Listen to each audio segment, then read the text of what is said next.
The Centre of COVID-19 Situation Administration on Thursday reported 7 new cases in state quarantine yesterday. An American, a Kuwaiti, an Indian, a lady from the UAE, another from the Netherlands and 2 from Hungary. Meanwhile, 48 patients have recovered and been discharged.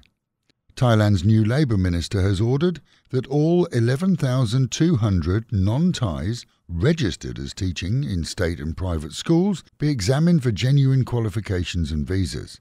This will also see those non-registered but working for schools also checked, as more and more parents are reporting them to the authorities. Every single school nationwide will see an investigation, and employment agencies who supply teachers face huge fines if found to be supplying non-qualified teaching staff too. Requirements are a teaching licence, a proper visa, a work permit, a criminal background check, and a medical certificate of good health. This alone has seen a large number of former school employees simply not go to work anymore, which is an indication that they simply didn't qualify for those positions. The biggest issue by far is that children will have been taught in some cases by possibly unqualified and low-educated foreigners. The orders and reports follow the fiasco at a Bangkok school where foreigners along with Thais are alleged to have abused kindergarten children in class and been caught on CCTV doing so. The annual traditional British Remembrance Day service organised by the British Embassy will be held this year at the British Club in Bangkok at 10:50 in the morning on Sunday the 8th of November. This as the Embassy itself moves this week and next week into its new building. Embassy services for the next 10 days will be limited as staff have to set up and settle in, so making appointments will see perhaps a week's delay. The annual Poppy Appeal is also in force, albeit with lower expectations than usual, and can be bought from most British Legion outlets.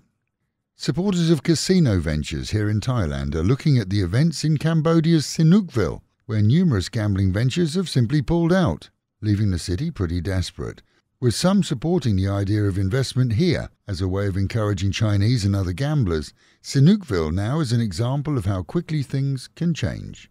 Here at the moment any form of gambling is illegal, and has seen the average Thai protected from the glitz that can quickly leave them with empty pockets.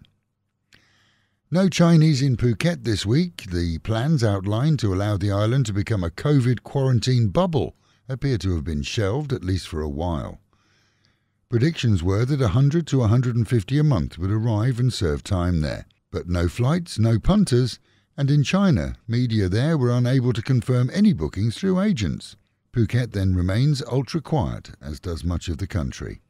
Meanwhile at home and in Pattaya, and local media is slating the 100 million baht development instigated by the interim City Hall team prior to the arrival of Khun Plom, the current mayor.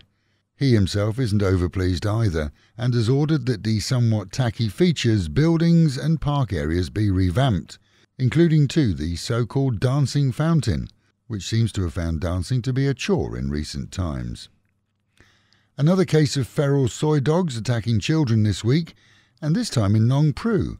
As a 4-year-old receives 7 stitches following a random dog attack, rabies is a big concern, but the massive increase in feral soy dogs, combined with the lack of food, has seen many become more vicious than usual.